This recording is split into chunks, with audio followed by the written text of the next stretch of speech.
Good day. Yesterday, I mentioned over the course of my video that I would be covering more extensively today the Russian missile strikes that took place on Ukraine over the course of yesterday, many of which were taking place even whilst my program was underway. And I said in that program that it did look like it was another big attack. And so it has turned out. Some reports say that something like 70 cruise missiles, caliber cruise missiles, presumably launched from the Black Sea, KH-101 cruise missiles launched by the Russian Air Force, no doubt land-based cruise missiles launched by Iskander missiles. Anyway, there are reports that up to 70 missiles were involved in this strike. Now, as is always and invariably the case, the Ukrainians claim that they shot most of these missiles down. The devastation that this missile strike caused across Ukraine, I have to say, tells a completely different story.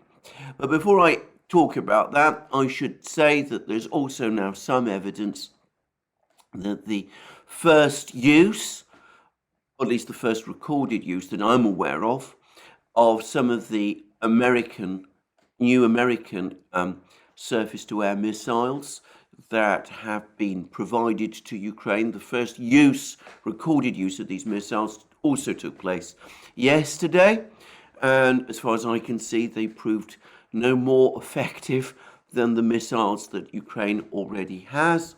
And there's already some evidence that one residential building was damaged in Ukraine by one of these American-provided missiles that clearly missed the target and landed again on a residential building. Anyway, around 70 missiles were involved. The Ukrainians, as I say, claimed that they shot down most of them.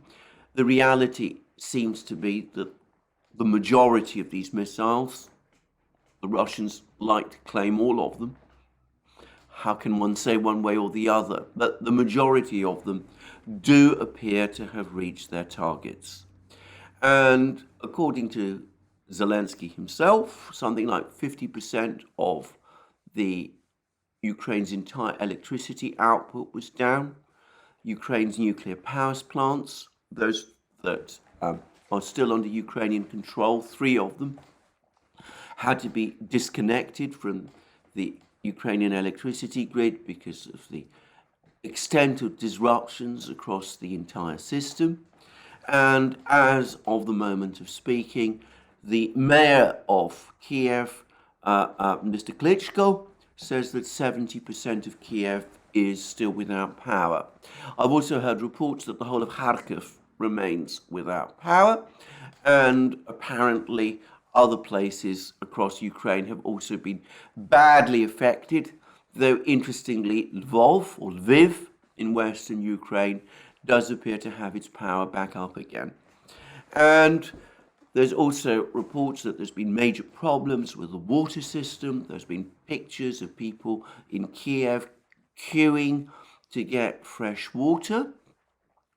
And there's also been severe problems with the railway system as well. The railway system seems to have been badly affected. And there's a report from one of the officials of the breakaway republics of the Donbass that the power outages across Ukraine apparently affected the movement and transportation of Ukrainian troops and supplies, and may be continuing to do so. So this was a devastating attack, perhaps not the biggest, but in terms of its effect, in terms of the loss of energy across the entire Ukrainian system, it may have been the most devastating one. And there's also now more reports that Russia is now starting to target Ukraine's gas supply system as well. Now, this is less clear. There's information about this is more sparse. But Ukraine's heating systems also designed during the period of the Soviet Union, depend on natural gas. If there is no natural gas being supplied, there's no electricity, well, the situation in the cities becomes absolutely critical. It's difficult to see how people can get by through winter. And there's now also been reports, I think there was one in, I think it was the Washington Post, but anyway, one of the American media outlets, which said that Ukraine has been on a desperate hunt around the world, trying to find equipment with which to replace those parts of its electricity system that are being systematically destroyed by the Russians. There are fundamental problems in doing this. There are key incompatibility issues. The Ukrainian system was created using Soviet technologies and adapted to Soviet electric current levels. Adapters and other systems that exist or made in the West are not really designed for a Soviet-based system. No doubt in time, people in the West could build these kind of adapters and facilities, but that would take time to do. It might not be economic to do. And of course, the question is, why do it anyway?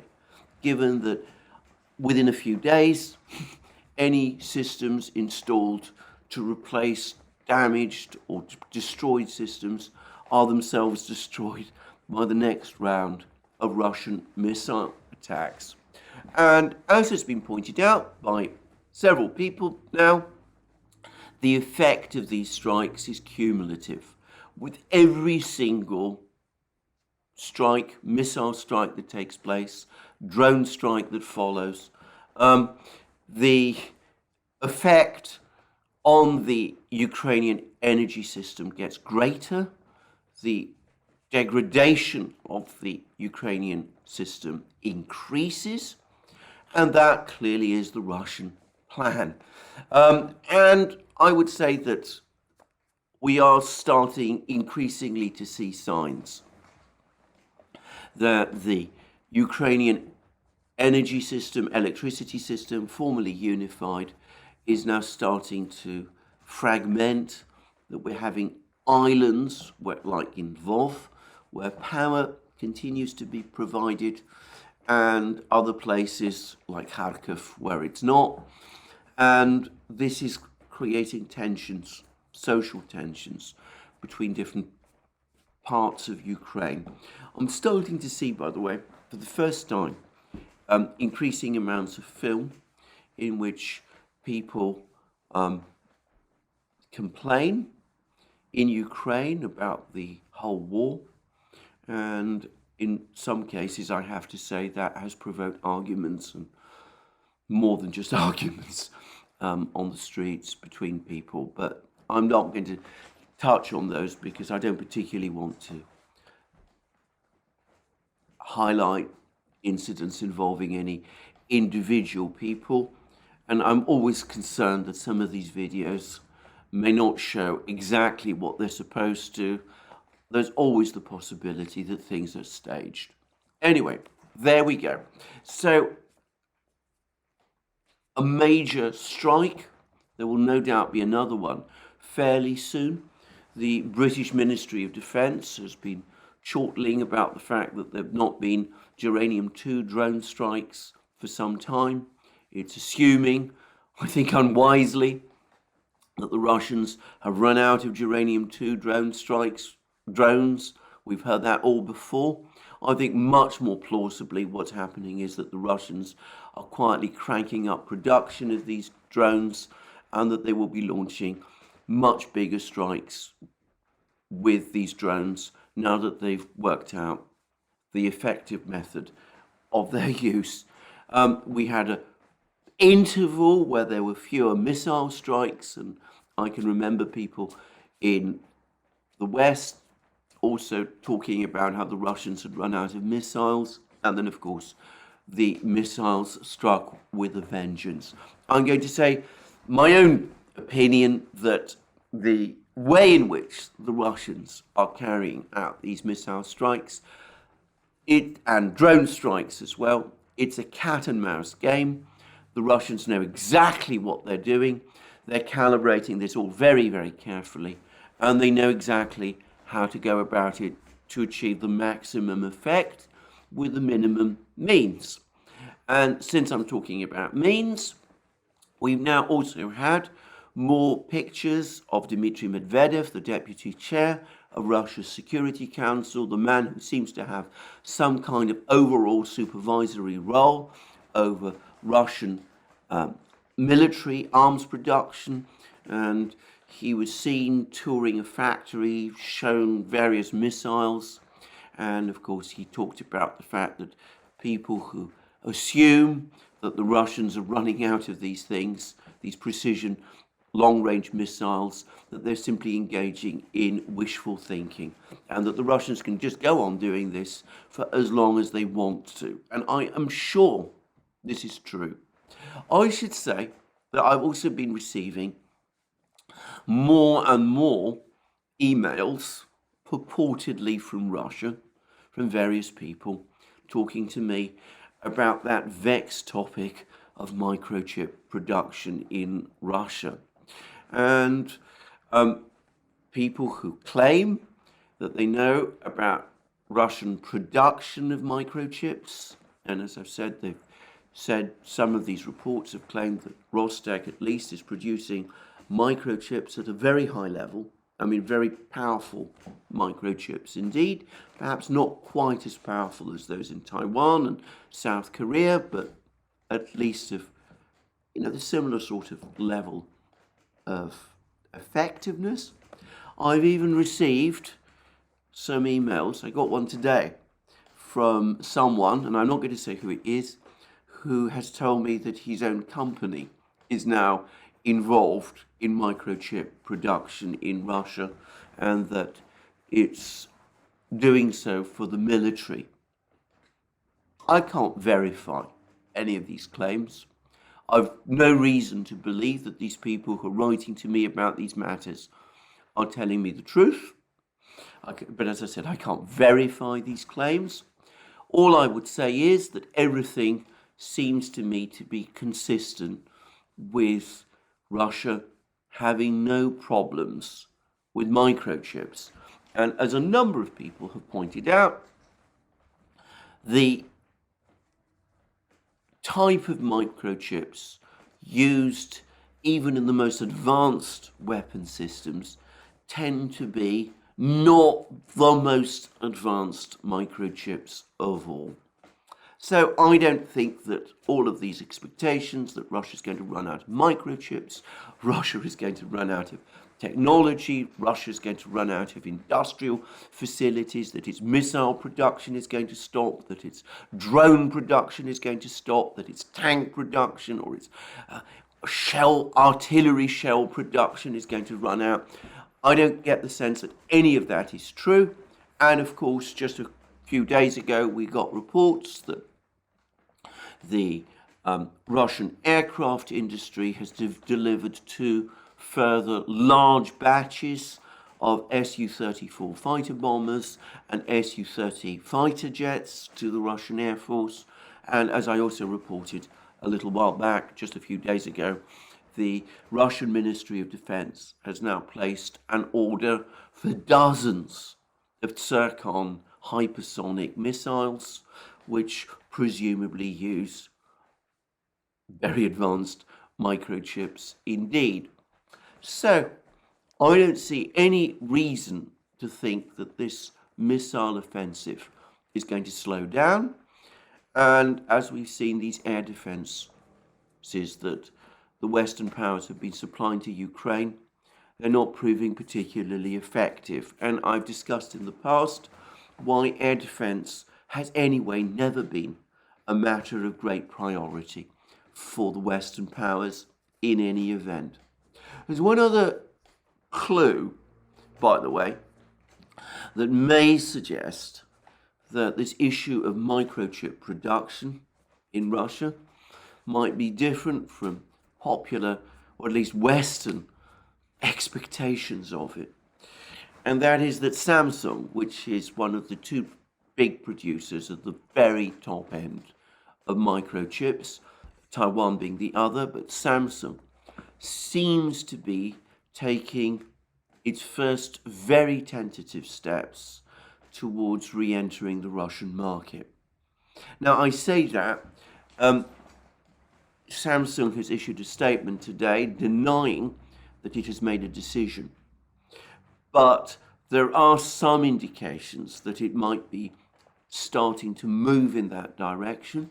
For example, its website in Russia still seems to be functioning, and I understand that it's now showing the most advanced Samsung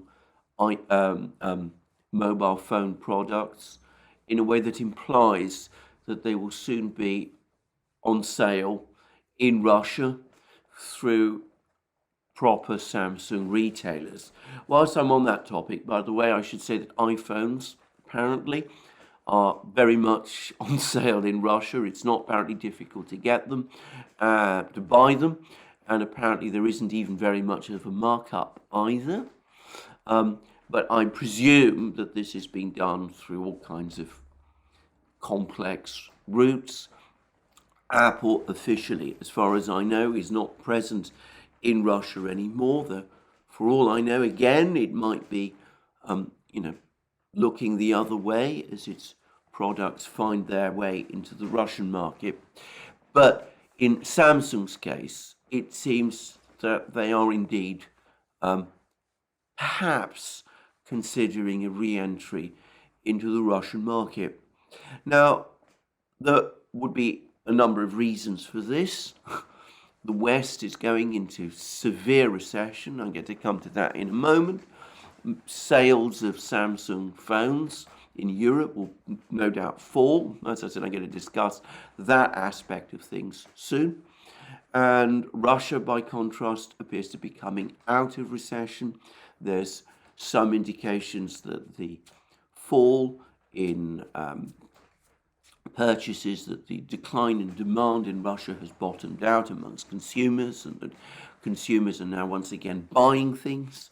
So it looks as if next year and years going forward, even whilst the rest of the world is in recession, it looks as if Russia might be a growing market. And one can understand why companies, international companies like Samsung, might be interested in returning to a growing market again. But of course, there is another factor at play, and that is that Samsung phones, the top phones, presumably do use very advanced microchips.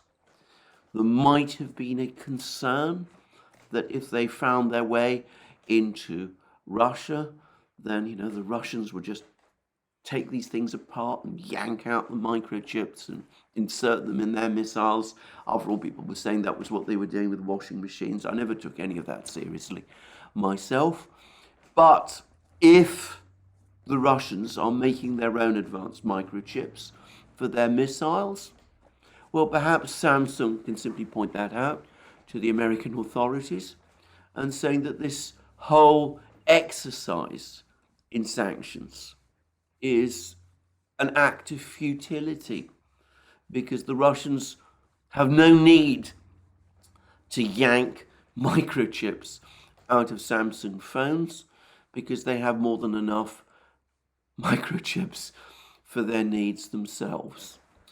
By the way, on the subject of sanctions, more and more reports are now trickling in. It seems the Russian car industry, which was perhaps the most seriously affected, is now back in production. All Russian car factories, at least car firms, are again producing cars. The former Peugeot factory in Moscow, which Peugeot sold in a massive discount sale to the Moscow city government, that's now back in production.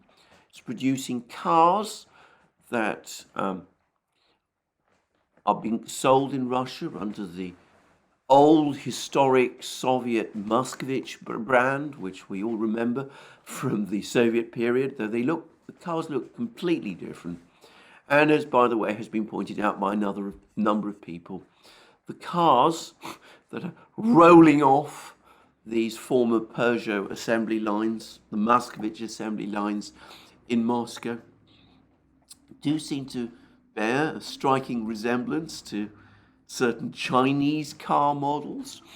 I'm not suggesting anything, but the factory does say that it has an external partner, and KAMAZ, which is a leading end producer of trucks, Russian trucks, are recognized as being very good, very capable, and KAMAZ is a very effective and successful producer of trucks. They're apparently involved with this Mercouris factory, and well, who knows?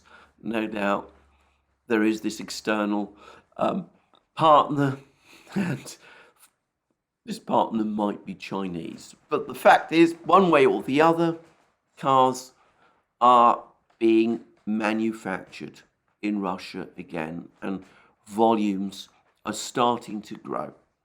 So sanctions don't seem to be working, and we're now getting more reports, by the way, that there's now bitter arguments within the G7, within the EU, between the EU and the US about the oil price cap idea, the idea of putting a price cap on Russian oil. It's proving incredibly difficult, apparently, to come to some kind of a consensus on this. There's some reports that the price cap that's being mooted would be around $70 a barrel, which, as some are pointing out, is roughly the same price that the Russians have been selling their oil to India and China for. So it would not make any material difference. But of course, in which case, by the way, market conditions are determining the level of the price cap rather than the other way round. But apparently even that has not been agreed, and there's talk about periods of time to leave this, to introduce this price cap being extended. And anyway, there's bitter arguments about this, and apparently these are far from resolved, though I presume at some point some kind of announcement will be made. This is universally now, I think, thought of by pretty much everybody who's looked at this as a disastrous idea. The former Assistant Secretary of the Treasury, Stephen Mnuchin, has said it was one of the stupidest ideas he's ever heard of. Well, that's not quite what he said, but essentially that was what he said. And I read on Zero Hedge a rather amused tweet that apparently some oil traders made, that they would try and impose a cap on the price of beer sold in a certain bar, though it would be a bar that they wouldn't themselves be buying beer from, and which none of the other customers would observe. And this is, in effect, what this oil price cap idea is like. And there's also now been a comment from the EU Commissioner for Economics, for the economy, and he's once again highlighting that the problems, the energy problems in Europe, even if Europe somehow gets through this year, are going to be much worse next year, because there'll be no more pipeline gas from Russia to fill up the pipelines. And of course, if the Ukrainian energy system is disrupted, the gas transportation system through Ukraine is disrupted, then that problem is going to get worse. It's going to exacerbate even more. And We're now getting statements. The British Chancellor, Finance Minister, if you like, Jeremy Hunt, has called on British people to save energy. He says that that's the only way to avoid being blackmailed by Putin. All of which points to an increasingly bleak future in energy terms. And we now also have more and more comments and statements from various European officials worried about the fact that energy prices in the United States are multiples lower than in Europe, and that President Biden's inflation reduction package, by giving huge subsidies to industry to develop green technologies, is now acting as a draw, attracting European industries to relocate to the United States, and that there's hurried discussion in Europe about creating a European subsidy system comparable to that in the United States. I mean, in other words, spending more money at a time of high inflation, even as central banks are supposed to be trying to reduce money flows, but I'm at a time in order to try to bring inflation rates down. Well, I'm not going to discuss the detail of all of this now, but you can start to see how Europeans are starting to become increasingly critical of the United States on economic matters, how European countries that were formerly allies are now starting to quarrel with each other. There's more and more reports about how relations between France and Germany have almost completely broken down. President Macron's government apparently feels betrayed by the actions that the Scholz government has taken to try to subsidize German energy consumers, and there's all sorts of other issues that have happened which create quarrels between these two governments. And in addition, relations between France and Italy, two traditional allies, have now completely broken down in response to the hardline position that Giorgia Meloni's government is taking over immigration. We discussed this, Alex Christoforou and I, in a video program we did on the Duran. But now a French minister has actually taken to calling Italy, or at least the new Italian government, an enemy of France. So we see how under all of these pressures, things, quarrels, disagreements are starting to intensify between the Western states, Western powers, as well as the economic pressures on them grow. But let us be under no illusions. Whatever is happening in Europe, whatever eventually happens in the United States as well, whatever happens in the world economy, the major focus of this crisis remains Ukraine. That is where people are getting less and less electricity. Electricity supplies are now becoming disrupted, where there is a real risk now that gas and heating fuel to homes will be lost over the course of the winter, where there are now problems with transport, and where there are problems with water, because of course without power you can't keep the water cleaning projects operating.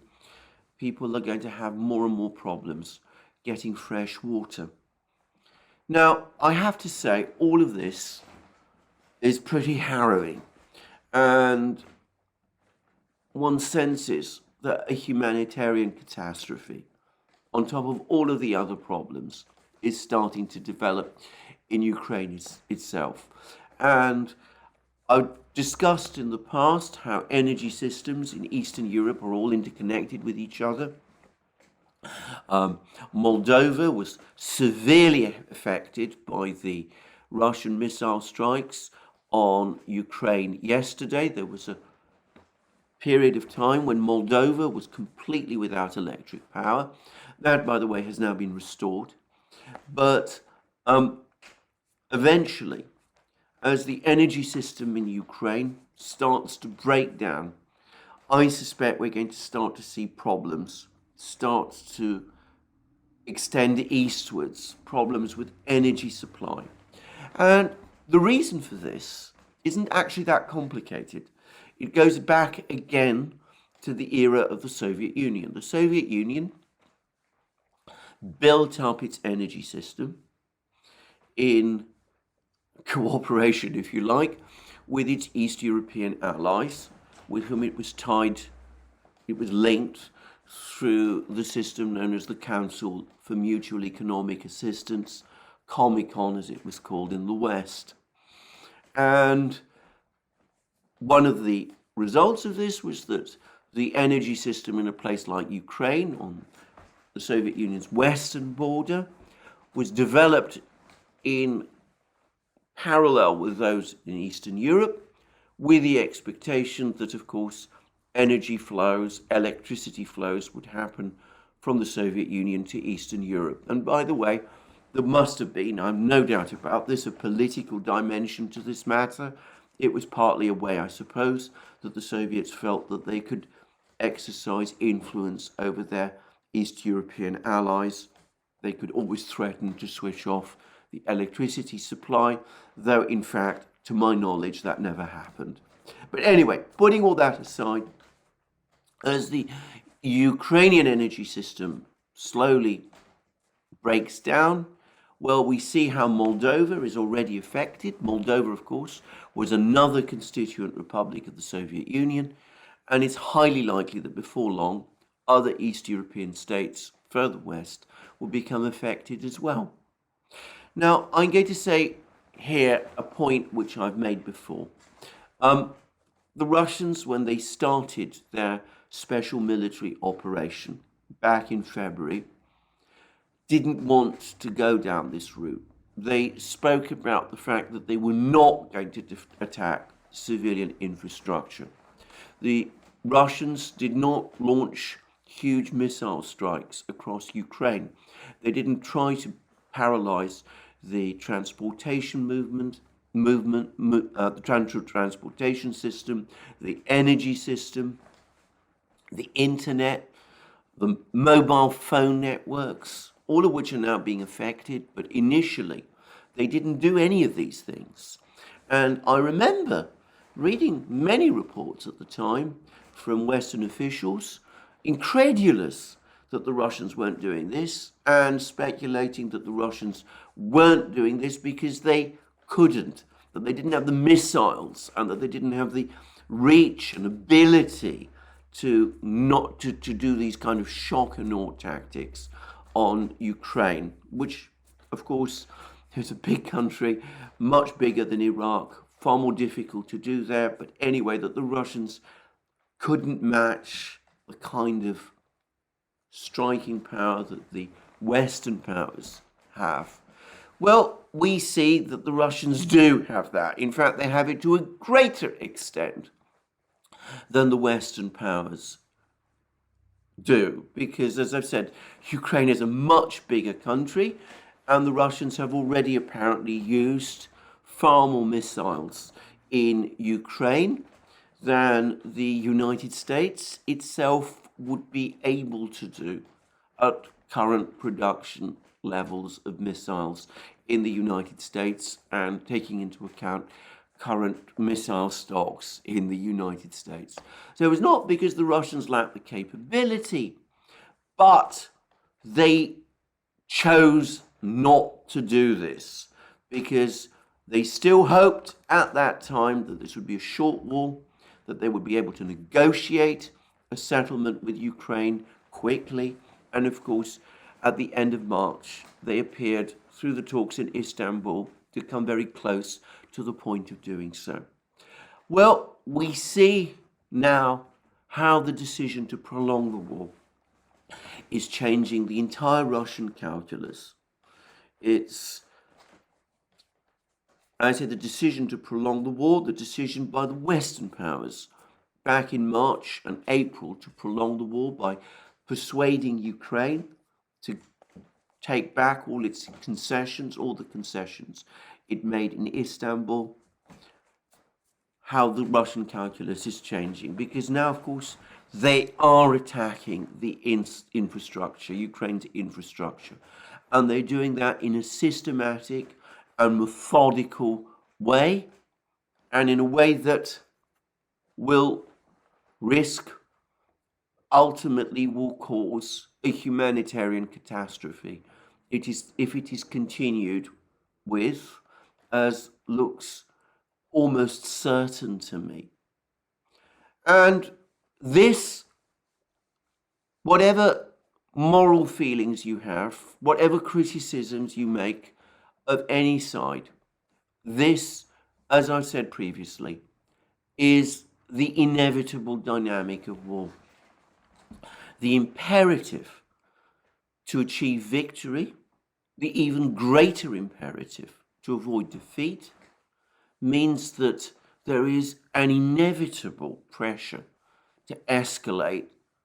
And we see how the Russians have been driven by that imperative to escalate by these attacks against Ukraine's energy system and ultimately gas system as well, I suspect, in a way that clearly back in February they had told themselves that they would not do. Now, none of this seems to have been taken into account by anybody in the West, or perhaps in Ukraine itself. And Ukraine still talks about the possibility of evacuating its citizens from the cities. And I have said how, if these citizens from the cities are indeed going to be evacuated, how the only place that they can go to ultimately is Europe. And that the Europeans, for the moment, don't seem to be doing anything to prepare for that possibility. But I am going to say something else, and I say this with a very, very heavy heart.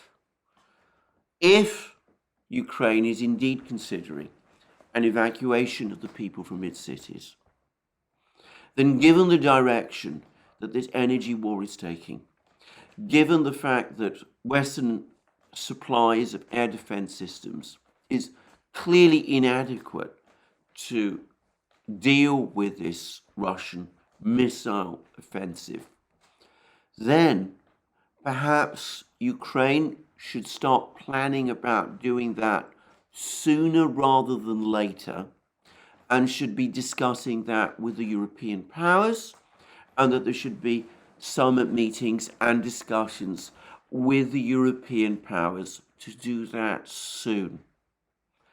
I say that because there may come a point when the movement of millions of people from Ukrainian cities becomes impossible. Because how are they going to move if there is no electric power to run the railways, if supplies of fuel, of petrol and gasoline and is no longer adequate to provide for motor vehicles, and of course air transport is to all effects impossible because of the ongoing war. Now, better that all of this is faced now than perhaps wait until a humanitarian crisis takes hold in Ukraine, of the like of which we have not seen in Europe since, well, the Second World War. Now, I say that with a heavy heart because contemplating these things is terrible. But it does have the advantage, if people start to think about these things and plan and prepare for them in advance and talk about them, that it can concentrate the mind. And if European leaders are indeed afraid, as they should be, of the appearance of tens of millions of migrants from Ukraine in their midst. Let's not call them migrants, let's call them refugees, because that is what they would be. Well, perhaps that might compel them to start thinking hard about political decisions that must be made to bring the war to an end. I talked about the European Energy Commissioner already saying that there is a crisis, that Europe is now facing a crisis in its energy supply if the war continues in 2023, and if there is still an energy crisis, if there's blocks on movements of energy to Europe, presumably from Russia. Interesting indication, by the way, that the European Commission quietly assumes that Russian energy flows will resume to Europe when the war has ended. But if the Europeans are worried about that in a few months' time, then they should also, it seems to me, be thinking about the real risk of all of these migrant flows. And I'm going to suggest that this would be a more productive thing for them to start thinking about now than wasting time debating with each other arcane subjects such as what price to fix the Russian oil price cap at, when of course they know that the rest of the world is going to ignore that oil price cap. And of course, if they start thinking about all of these things now, if they start saying to themselves, well, how are we going to deal with the crippling energy shortages we will be facing in a few months and the massive increases in energy costs? How are we going to deal with the millions of refugees that come from Ukraine? Well, at that point, possibly, they might say to themselves, this is an impossible situation. We have dug ourselves a hole. Let us do that which we should have done months, years ago, and finally talk to the Russians about achieving a complete and comprehensive settlement of the war, of the crisis in Ukraine, a crisis that has festered, by the way, going all the way back to the Orange Revolution of 2004, an event which led to a whole sequence of further events that has brought us to this present crisis. Well, European leaders show no sign or ability to do that. As I said, at the moment, they're still talking with each other about oil price caps and gas price caps, an even crazier idea, by the way. And apparently Ursula von der Leyen is now busy trying to get a ninth package of sanctions together rather than face this overwhelming disaster that could be just round the corner. A failure of statesmanship that will cap all the previous failures of statesmanship which we have seen in the past. And I have to say, I have been reading more articles by people who don't want to see any negotiations at all. I mean, these are articles I tend to read in the British media, but I've already spoken about articles by Simon Tisdall in The Observer, whose only solution to this crisis was somehow to arrange the removal of President Putin from office. And I read a similar article yesterday in The Guardian, the sister newspaper of the Observer, a similar article by Timothy Garton Ash, who also talked about the end of Putin as being the only way to secure peace in Europe, and also about the need to ramp up military supplies to Ukraine and military support to Ukraine as the only way to achieve peace, even as Ukraine collapses, even as all of these crises that I'm talking about grow. And there's been further articles in The Economist talking about how Russia is slipping into a position of becoming ungovernable. I don't know. I mean, it provides no evidence that I can see that this is the case at all. President Putin's ratings, trust ratings, well, they slightly dipped by 1.5%. After the withdrawal from Kherson, they were over 80%, and now I think they're 78.5% or something like that. There's no sign, as I said, that there's any crisis, political crisis in Russia. There doesn't seem to be any sign of an economic crisis there. So what the reason for thinking that ungovernability is threatening in Russia is, I can't see. And Con Coughlin in the Daily Telegraph has written another piece today, also talking about the end of President Putin's dismal rule, as he put it. Well, all of this plan to achieve regime change in Russia, this hope of achieving regime change in Russia, might have been the plan back in January and February when all those sanctions were imposed. But it is increasingly clear that it is extremely unlikely to happen indeed. This is increasingly looking like wishful thinking of the most fanciful kind. And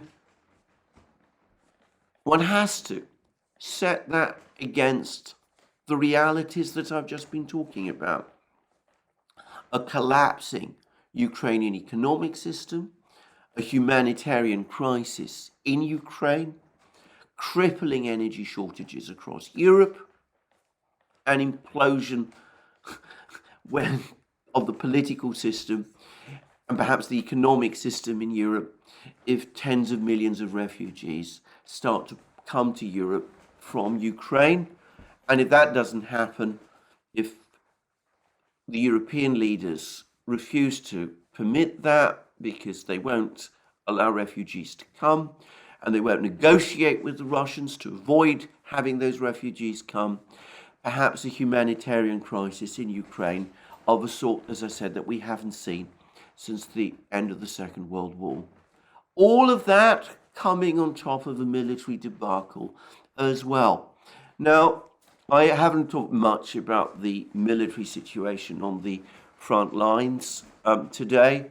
There's been more news that the Russians have made more progress in Marinka and other places. I'm not going to go into a detailed discussion now. But there is a video, there's been one video which seems to have attracted some attention of the Ukrainian attack on Russian fortified lines of Ukrainian troops, about 10 or 11 of them, clambering into a armored vehicle and trundling towards the Russian trenches and being knocked out and killed, apparently to a man, by Russian counterfire. All of this caught on Russian drones, on film by Russian drones that are hovering above. And there's been some comments about this particular video. I don't know why, by the way. I have seen scores of videos like this. And it's been pointed out by various people that the Ukrainian military seems to be reduced to making small attacks in penny packets. A few soldiers sent to attack here, a few soldiers sent to attack there, all resulting in devastating losses of Ukrainian troops, and that this makes no military sense. Well, I've been saying this for weeks. And sooner or later, with Ukraine suffering these terrible manpower losses, which, to remember, are a humanitarian catastrophe as well, the ability of Ukraine to sustain the war is going to run out, especially as this hodgepodge of weapons from the West starts to, this hodgepodge of supplies of weapons from the West, that starts to dwindle as well. And apparently now there's been more and more articles and more complaints, apparently from NATO military officials, that NATO arsenals are now becoming dangerously depleted because of the extent to which weapons have been sent to Ukraine, and that this is becoming unsustainable, and indeed not just unsustainable but dangerous, leaving the Western powers exposed to a situation where if there is a crisis, they won't have enough weapons to handle that. So we have multiple crises coming into view. And we talk about oil price caps and engage in wishful thinking that terrible man, Mr. Putin, will somehow disappear from the scene. Though why, if he does, it's assumed that whoever were to replace him in Russia would be any more accommodating to the West is something I entirely fail to see. I would say that I've had discussions with people in Russia. I had a conversation with an acquaintance, an old acquaintance, there just 2 days ago.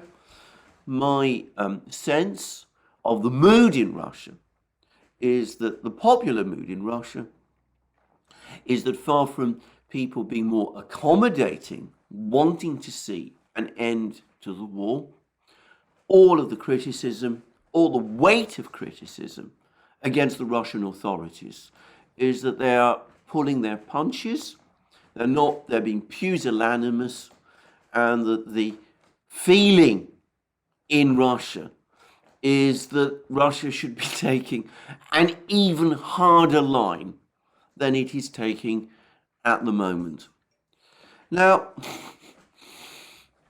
anyway, I mention all of these things. This has all been provoked by these missile strikes. And let me repeat again, my own view,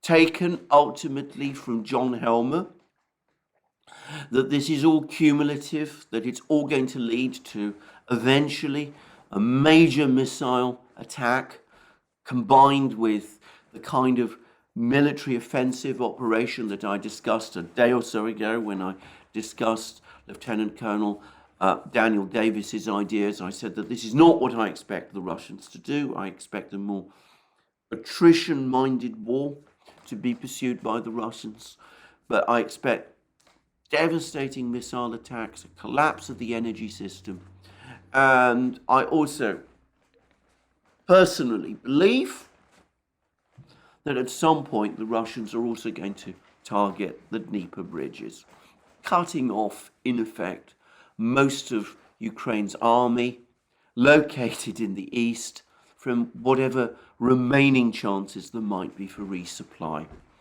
And I've also, by the way, now seen pictures that Ukraine itself, perhaps they've been reading Lieutenant Colonel Daniel Davis's ideas about, big arrow offensives by the Russians and an attack from the north, from Belarus. But they, again, seem to be using the dwindling resources that they still have to try to build fortifications around Kiev, suggesting that they're now becoming increasingly worried that an attack on Kiev itself or an attack towards Western Ukraine may be coming, which, of course, if that's not the Russian plan, well, it would suit the Russians, because nothing like letting your enemy build fortifications, another Maginot Line, if you like, in the wrong place. Anyway, all of these crises coming together. Time to talk.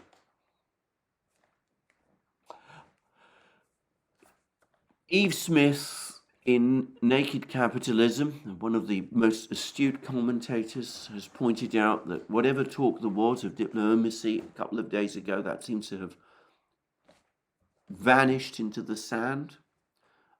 There doesn't seem to be any ability in the West to think or even argue about this in the West. Everybody is locked into this policy, even as France and Germany quarrel with each other, France and Italy quarrel with each other, even as, and this is something that particularly shocked me, I was in central London yesterday.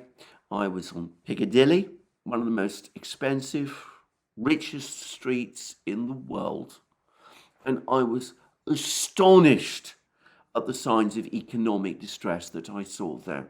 The number of shop windows that had closed, all in the run-up to Christmas.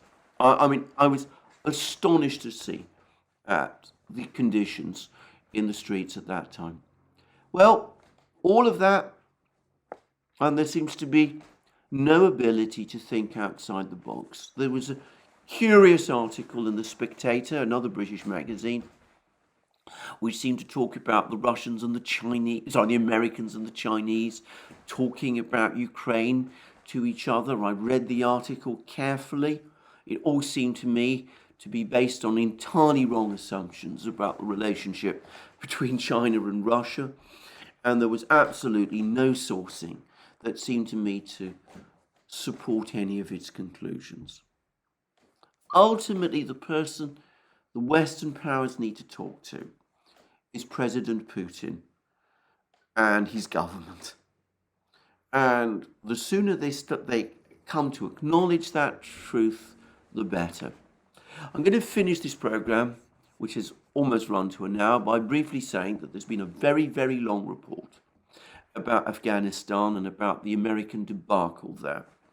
And I'm not going to discuss it in this program, but it did strike me that, again, so many of the same lessons from Afghanistan and indeed Vietnam reproduce themselves in Ukraine. The extent of Western support for Ukraine has, for example, in my opinion, given the Ukrainians an exaggerated idea of their importance in US and Western global strategy. And this is also true in Afghanistan, and it was true in South Vietnam. The South Vietnamese and the Afghans could not believe that with all the money and weapons that had poured in to their countries, that the United States might one day simply walk away. And I think the Ukrainians are being led along the same disastrous path. In both cases, and I've said this before, in South Vietnam and in Afghanistan, the United States did eventually have to negotiate with the Russians, with their opponents, the North Vietnamese, and with the Taliban. And they did that doing precisely that which they had always previously said they would not do, which was cutting out their erstwhile allies, the South Vietnamese government and the Afghan government. Now, sooner or later, they may have to do the same with the Russians over Ukraine. This is going to be a much more complicated and difficult thing to do, however, especially given how much more important Ukraine is in terms of America's position in Europe and indeed the position of the entire West than either Afghanistan or South Vietnam were in terms of US global policy. That, however, is a further reason for starting these negotiations now. Because if we get into that point of catastrophe that I'm talking about, a humanitarian catastrophe, a refugee exodus, an economic crisis in Europe, and a military debacle in Ukraine, Well, what will the United States, what cards will it have when it goes to talk? Anyway, that's all I'm going to say today. A depressing situation altogether, but what makes it particularly depressing, at least for me, is the total collapse in statesmanship in Europe and indeed in the West. Will people learn the lesson? Will they work out what they need to do? Or will they still go with the flow, take the easy route, even as that promises vast problems going forward? Well, that, I'm afraid, we'll just have to wait and see. Thank you for joining me again today. Just to reiterate again, you can find all of our videos on other platforms: Locals, Rumble, BitChute, ODYSEE, Rockfin, and Telegram. And just to say again that on Locals, I do live streams exclusively on Locals every Wednesday at 1400 hours Eastern Standard Time. And you can also support our work, if you wish to, via Patreon and Subscribestar, links under this video. And you should also remember to check out our shop and find all the amazing things that we have there: our magic mugs, our hats, our hoodies, our t-shirts, our sweatshirts, all of those great things. Last but not least, if you've liked this video, please remember to press the like button and to check your subscription to this channel. That is me for the day. Another long video. More from me soon, and have a very good day. Until then.